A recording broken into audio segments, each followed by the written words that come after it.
Hello, I'm CG Yin. This is a quick video to show how to change frame size in Canva. After starting Canva, we can choose a template for creating a design. I will use presentation. Next, we can go to elements and then we can go to bottom. We can find frames. Click and then we can choose a shape. For example, I will use circular shape.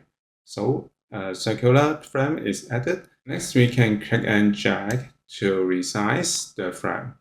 Or we can use press shift to change the size horizontally or vertically.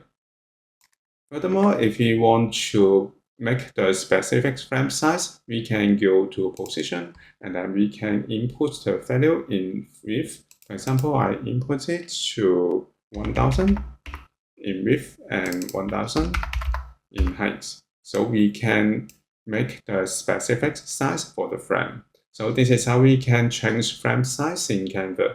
Thank you for watching this video. Hope this helped. Please subscribe this channel. More video will share with you. I'm CG Yan. See you in the next video.